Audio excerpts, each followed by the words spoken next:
It is Saturday, the 15th, and Corey and I are now, oh yeah, we're both in our shirts, Tell Your Story shirts. We got two made for us and still selling those down below if you hadn't bought them. We've got a link down below that 100% of the profits of our merch go towards a recovery center in Columbus, Mississippi called the Pines in Katy Hill. Very excited about that.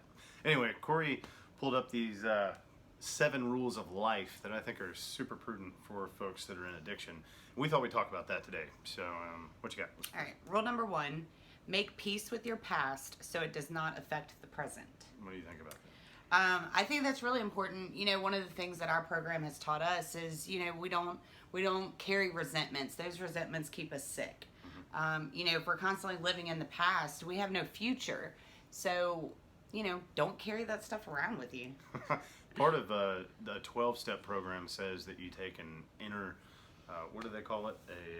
Inventory? An inventory of the things that you've done, maybe the people that you've hurt, and you face those fears and those problems, and you make good with them. You know, you don't necessarily apologize, but you do take responsibility for the things you've done so that you can move forward in the future.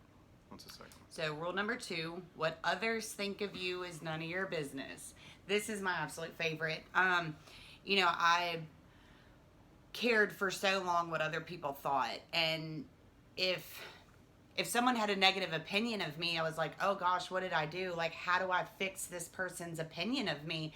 And I took it to heart, and I realized today that if someone else has whatever opinion about me, that's theirs, not mine, you know, and I know what I'm doing today, and I know that I'm doing better, and I try to be better every day. So if someone else can't see that, that's their problem, not mine. What's the third one? Well, how do you feel about that one?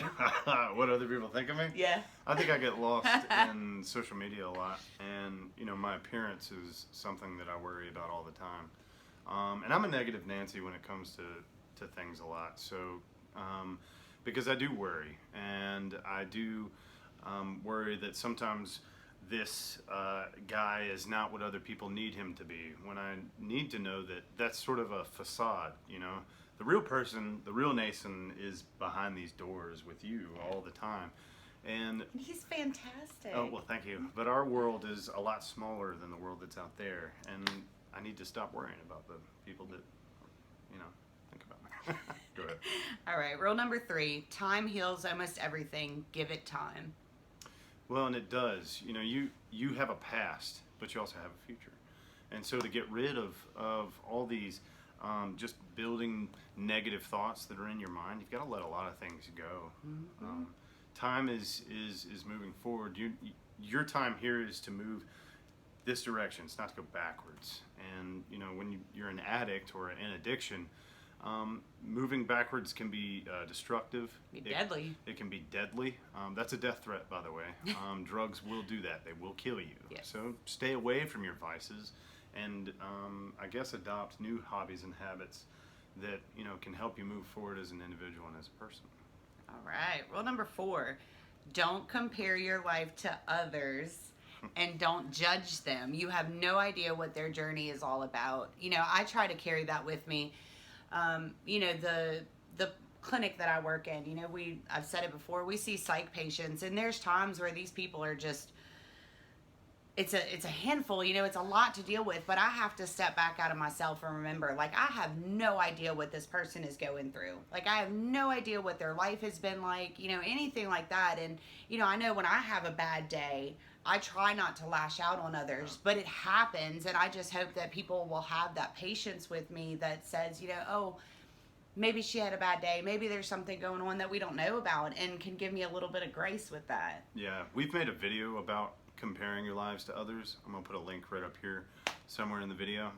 If you haven't watched that, just remember that don't compare yourself to others. You know, people see on, especially social media, this is the evil root of social media, is that you see snapshots of people's lives. You're not actually turning the pages and reading the inner dialogue that's going on in someone's personal life. So just don't compare yourself to the person that's posting photos of trips and things that they've bought. they're probably going through bankruptcy, or they've probably done something stupid, and what they're trying to do is create this facade of a person that looks happy and go lucky. I mean, if you look at somebody like Robin Williams, who was happy all the time, he was just like dying inside. You can never judge somebody by a smile because you can't read what's behind the wall. I try to look at it as, people post what they want people to see. Yeah. People don't post the negative things. They don't post when they're having a bad day. Some do, but majority of people just post what they want you to see. Sure. Mm-hmm. All right. So rule number 5, it's all right not to know all the answers. I'm a know-it-all, for sure. This is true. Bill Nye the Science Guy, like there's an answer for everything. And my first response to a person like me is that you've got to learn to listen, and you listen to understand, not to respond. So I think that most people that are that think they know all the answers tend to react when they should just take a moment to breathe and listen. Yeah, I think when you think you know everything and you know all the answers, that's a very dangerous place to be. I know if I knew everything about everything and I had all the answers to life, Lord knows where I would be. I would be dead. You think you know it all, you should probably go to a meeting. So, yeah, because you don't know shit. All right, number 6, very important. You are in charge of your happiness. Nobody else is in charge of your happiness. It's all you. When you wake up in the morning, we talk about this a lot. The messages of intention. If you have a day of intention, then you are in charge of your happiness. Forget what other people are doing and what they're thinking, because you have the means to create a better and more fulfilling life with the people that you love, or your friends, or just right here in your own world. If you can take care of yourself first, then you can start taking care of other people. Yeah, to me, it's not fair to put your happiness in someone else's hands. You can be happy and then build with someone else and Sure. build each other's happiness, but you have to take total control of your own happiness. So, number 7, smile. You don't own all the problems in the world.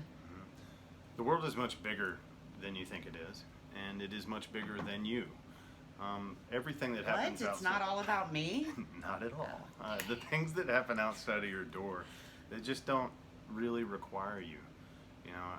In most situations, if you want to turn off the TV and stop watching CNN in the morning, that's okay. You don't need to take in all that negativity. What you need to do is make your bed, and then you go downstairs and you make some coffee, and you sit for a second, you breathe, you enjoy the cats, you have a moment to yourself and realize that what's going outside your doors doesn't involve you. You don't need to be there right now. You need to be right here, thinking about how you're going to make your day productive and overall better. Yeah, I think from here, the actions that you take, need to be more mindful and again, intentional. We both are trying to do that every day, and we're working on it. We're not perfect. I know I'm not, and together we do this as a team. Addiction is not something you can do alone. Having some sort of support system, whether that be a program or the loved ones in your life or friends, really help motivate you to be a more balanced, spiritual, loyal, loving person. If you can find that in your life, then you've done something right. Yeah, and I think, even more important, recovery is something you don't do alone. You can, but you'll probably be miserable. Allow other people to build with you and to help you. You don't have to do anything alone. And I think finding that your circle does not have to be huge. You don't have to be prom queen and, have all these friends. Like, our circle is very, very small, super small.